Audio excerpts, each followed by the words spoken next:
बिस्मिल्लाहिर्रहमानिर्रहीम। अस्सलाम वालेकुम। मैं उम्मीद करती हूँ आप सब बिल्कुल ठीक होंगे और दुआ करती हूँ अल्लाह ताला आपके ज़ायक़ों में और दस्तरख़्वान में ढेरों बरकतें अता फ़रमाए, आमीन। बहुत बहुत अरसे के बाद एक बार फिर आपके साथ बहुत ही मज़ेदार अमेजिंग सी आलू गोश्त की रेसिपी शेयर करने लगी हूँ। यकीन जाने एक बार बनाएंगे तो आप शादी के और देगी कौरमे तो भूल जाएंगे। Welcome back to Umme Faizan kitchen. चलते हैं अपने किचन में और स्टार्ट करते हैं अपनी ये ज़बरदस्त आलू गोश्त की रेसिपी। अच्छा जी, सबसे पहले इधर मैंने ले लिया है 1.5 किलो गोश्त। गोश्त जो है बोन के साथ भी है और विदाउट बोन भी है। इसमें जो आधा किलो गोश्त है वो मैंने सीने का लिया है। शोरबा जब भी बनाती हूँ तो उसमें हड्डी का यानी बोन का इस्तेमाल ज़रूर करती हूँ, इससे फ्लेवर बहुत ज़्यादा निकल कर आता है। और साथ ही इधर मैंने आधा किलो के करीब आलू ले लिए हैं। छोटे बड़े साइज़ में हैं, जो बड़े हैं उनको मैं 2 हिस्सों में काट कर लूँगी, जो छोटे साइज़ के हैं उनको वैसे ही रहने दूँगी। असल में ये आलू जो है ना ग्रिल कर बहुत मज़े के लगते हैं। जब हम विंग्स वगैरह बेक करते हैं तो उसके साथ अगर ये डाल दिए जाएँ तो खाने में बड़े ही मज़े के लगते हैं। इसके अलावा अगर आलू को छील कर पानी में डाला जाए ना, थोड़ा-सा नमक ऐड कर दें उसमें, तो आलू का पकने के बाद टेक्सचर बहुत ही ज़बरदस्त हो जाता है। तो जो बड़ा था उसको मैंने 2 हिस्सों में काट लिया है। जो छोटे से रह गए हैं वो वैसे ही बड़े क्यूट से लग रहे हैं, इनको मैं ऐसे ही रहने दूँगी। अच्छा, कमेंट्स में मुझे जल्दी-जल्दी बताएँ आपकी तरफ इस तरह के आलू आते हैं? इनका टेस्ट बहुत ही मज़े का होता है और मैं इनको पानी में डिप करती हूँ। आप जल्दी से चैनल पे अगर नए हैं तो काइंडली चैनल को सब्सक्राइब करके वीडियो को लाइक ज़रूर कर दें। हो सके तो अपने फैमिली फ्रेंड्स के साथ और जो आलू गोश्त के बहुत ज़्यादा लवर्स हैं उनको ज़रूर शेयर करें। चलें जी, अब इसको बनाना स्टार्ट करते हैं। इधर मैंने 2 अदद मीडियम साइज़ के अनियन ले लिए हैं। इनको मैं मोटा-मोटा सा रफली चॉप करूँगी और साथ ही एक ले लिया हमने प्रेशर कुकर, क्योंकि आपको पता है हमेशा खाना बनाते हैं हम झटपट सा। कुछ लोगों को मेरा कुकिंग स्टाइल बहुत पसंद आता है, वो चाहते हैं कि ऐसे मज़ेदार सी और आसान सी रेसिपी उनको मिलती रहे, और कुछ को एतराज़ भी होता है कि हर वक्त मैं जो है अनियन को चॉप करती हूँ। तो वो इसलिए करती हूँ कि हमारी तरफ के जो अनियन है एक तो वाइट होते हैं और ये टेंडर जल्दी से नहीं होते। अगर घंटा हम अनियन को टेंडर करने में ही लगा दें, इसकी भून भुनाई में लगा दें, तो हमारी एक तो वीडियो भी बहुत ज़्यादा लॉन्ग हो जाए और हमारा खाना भी जो आधे घंटे की रेसिपी है वो हमें घंटे में पड़ जाती है। तो बताएं, है ना मुश्किल काम? तो इसलिए जी मुझे चॉप करने पड़ते हैं। अगर आप नहीं करना चाहते तो आप इसके स्लाइसेस काट कर इसको एज इट ही फ्राई कर लें और इसमें बाद में इसका मसाला बना लें। जैसे जिसको आसानी हो वैसे कर लें जी। इधर हमारा साथ ही अनियन भी गोल्डन ब्राउन हो चुके हैं। देख सकते हैं आप कितना प्यारा इस पे कलर आ गया है। और इस टाइम पे इसमें गोश्त भी ऐड कर देंगे जो मैंने अच्छे से वॉश करके रखा था। तो इसको अच्छे से मिक्स कर लेंगे और इसको उतने टाइम तक पकने के लिए छोड़ देंगे, इसका कलर अच्छे से चेंज हो जाए। और इतने में बाकी का काम देख लेते हैं। जो चीज़ें मेरे पास एक्स्ट्रा पड़ी हैं वो मैं समेट दूंगी। और इधर मैंने ली है फ्रेश हल्दी। इसके बड़े ही फ़ायदे हैं। मैंने हलवे की रेसिपी भी इसकी शेयर की हुई है, आप चैनल पे जाके विज़िट कर सकते हैं। और ये है जिंजर और गार्लिक। इन तीनों चीज़ों को चॉपर में डालकर अच्छे से इसकी मैं बना लेती हूँ पेस्ट। और इसका फ्लेवर जो ना बहुत ही मज़े का लगता है। हल्दी के बहुत ज़्यादा बेनिफिट हैं, स्पेशली जॉइंट्स पेन और बैक पेन के लिए बहुत मुफीद रहती है और बहुत मुख्तलिफ तरीक़ों से इसका इस्तेमाल किया जाता है। इसलिए इसका गोल्ड मिल्क भी बनाकर अक्सर पिया जाता है, जिसके बहुत ज़्यादा बेनिफिट हैं और ये वाइटनिंग के लिए भी बहुत ही मुफीद होती है। उपटन वगैरह में भी इसको इस्तेमाल किया जाता है और वैसे भी इसमें जो है ज़ख़म वगैरह को भी हील करने की बहुत ज़्यादा फ़ायदियत होती है। और मुझे कोई इतना ज़्यादा मज़ा आया है, मैंने फ्रेश हल्दी को पीस कर अपने इस रेसिपी में इस्तेमाल किया तो ऐसे लग रहा था कि मैं पुराने दौर में चली गई थी, जब ख़वातीन जो है सारे ही मसाले पीस कर घरों में इस्तेमाल किया करती थी। यकीन जाने इसकी स्मेल बहुत ही मज़े की जो है आ रही थी। अगर आपके पास भी सीज़न की हल्दी आई हुई है तो फ्रेश इस्तेमाल करें, इसका फ्लेवर जो निकल कर आता है ना, क्या बात है उसकी। देख सकते हैं आप, इधर गोश्त की भी अच्छे से बुनाई हो गई है, मतलब कलर भी चेंज हो गया है और अनियन का भी कोई नामो निशान नहीं रहा। तो ये फ़ायदा होता है अनियन को चॉप करने का। और इस टाइम पे जो पेस्ट बना कर रखी थी जिंजर गार्लिक की वो ऐड कर दी है और इसको अच्छे से मिक्स कर लेंगे। 1-1.5 मिनट तक इसकी भी बुनाई कर लेंगे कि दोनों तीनों चीज़ों की ना स्मेल अच्छे से ख़त्म हो जाए। वैसे जो हल्दी की खुशबू आ रही है ना, बहुत ही लाजवाब है। और कलर भी आप देख सकते हैं, अभी कोई मसाले ऐड नहीं करे, कितना ज़बरदस्त कलर है। अब इसमें हम कुछ मसाले ऐड करेंगे।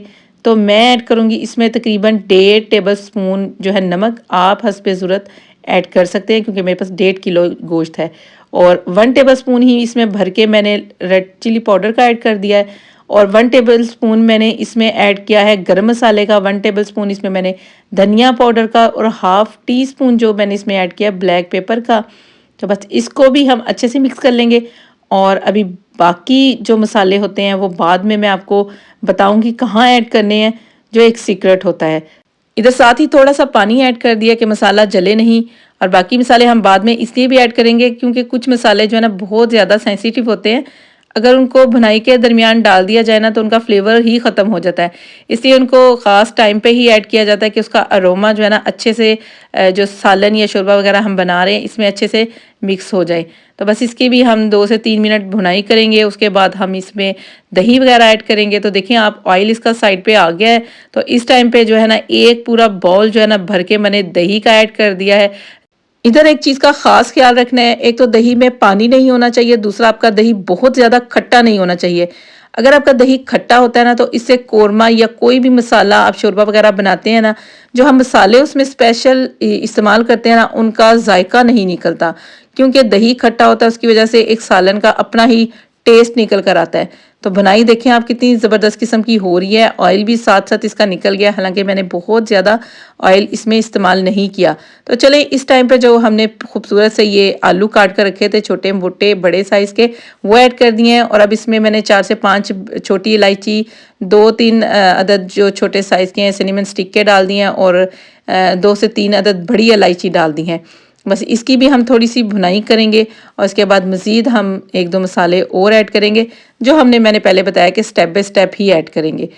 तो चलें जी, अब ऐड किया है इसमें हाफ़ टेबल स्पून सौंफ का, हाफ़ टी स्पून जायफल का और हाफ़ टी स्पून ही जावित्री पाउडर का। उसका क्लिप कहीं मिस हो गया जिसके लिए माज़रत। इसको भी हम अच्छे से मिक्स कर लेंगे। इनकी भुनाई बस इस टाइम तक ज़्यादा नहीं करेंगे। तो देख सकते हैं आप ऑयल सारा ऊपर आ गया है। जब ये भुनाई तकरीबन कंप्लीट हो जाए, ये तीनों मसाले हमने उस वक्त डालने हैं, और इसको डालने के बाद साथ ही हमने इसमें ऐड कर देना है पानी।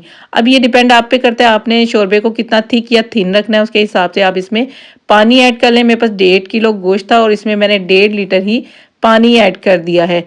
मेरे पास जो जग है उसमें 1 लीटर पानी आराम से आ जाता है, तो इसलिए मैंने 1.5 जग जो है ना पानी का ऐड कर दिया है। और इस टाइम पे हम एक और मसाला इसमें ऐड करेंगे। आप चाहें तो रेडीमेड या होममेड जो भी आपके पास तिक्का मसाला हो वो इस टाइम पे ऐड कर देंगे इसको, और अच्छे से इसको मिक्स कर लेंगे। इसके बाद हम इसको कवर कर देंगे। तकरीबन हम इसको 10 मिनट के लिए लो मीडियम फ्लेम पे पका लेंगे। गोश्त हमारा बहुत अच्छा सा टेंडर होना चाहिए, ना ही घुलना चाहिए और ना ही इसको कच्चे रहना चाहिए। तो इतना मज़े का ये आपका आलू गोश्त बनकर तैयार होगा ना कि आप इसको दावत में बनाएं या आप इसको घर में वैसे ही बनाकर खाएं, तो आपको इसका मज़ा आ जाना है खाने का। और प्रेशर लगाने से पहले इसमें मैंने डाल दी थी 2-3 हरी मिर्चें, और साथ में ही जिस साइड पे कट रहा है इसका ग्रीन मसाला, जो कि हमारे पंजाबी खानों की बहुत ही शान है, बान है, आन है। और मुझे कमेंट्स में ज़रूर बताएं कि किस किस को धनिया पसंद है, और आप वीडियो कहाँ कहाँ से देख रहे हैं, किन किन मुल्कों और किन किन शहरों से देख रहे हैं। चलें जी, इधर हमारा आलू गोश्त भी बनकर तैयार हो चुका है। आप देख सकते हैं कि कितना प्यारा इसका ऑयल तरी सारी ऊपर आ गई है, और कलर आप देख सकते हैं कितना इसका ज़बरदस्त आया है। तो शोरबा हमारे लिए तो इतना काफ़ी है, इससे रोटी खाने में बड़ा ही मज़ा आता है। आप इसको नान के साथ सर्व करें, आप इसको सिंपल चपाती के साथ सर्व करें। तो आलू मैं आपको दिखा रही हूँ और गोश्त भी आपको मैंने दिखा दिया। तो देखें कितने अच्छे से ये टेंडर हो गया, और आलू भी हमारे बहुत अच्छे से टेंडर हो गए हैं। तो चलें जी, इसको डिश आउट कर लेते हैं और फिर आपको खाकर बताते हैं इसका फाइनल रिजल्ट कि इतना कितना मज़े का बना है ये गोश्त। देखें बिल्कुल भी घुला नहीं है और अच्छे से टेंडर हुआ हुआ है। तो यही आलू गोश्त की खूबसूरती होती है कि गोश्त गला होना चाहिए और घुला हुआ नहीं होना चाहिए। और अभी भी मुझे देखकर भाई मेरे मुंह में तो बहुत ज़बरदस्त किस्म का पानी आ रहा है। तो जी, जिसको आलू गोश्त पसंद है जल्दी जल्दी से ये रेसिपी ट्राई करें, और आकर मुझे कमेंट्स में बताएं कि आपका आलू गोश्त कैसा बना और आपको कितना पसंद है। तो चलें जी, इसके साथ ही मैं चाहूँगी इजाज़त। दुआओं में याद रखिएगा, रेसिपी ज़रूर ट्राई करें और मुझे कमेंट सेक्शन में फ़ीडबैक ज़रूर दिया करें। मिलेंगे इंशाल्लाह नेक्स्ट वीडियो में अच्छी सी रेसिपी के साथ। जब तक के लिए ढेर सारी दुआएं और ये पहली बाइट आप सबके लिए। Thanks for watching. मिलेंगे इंशाल्लाह नेक्स्ट टाइम। Take care. अल्लाह हाफिज़।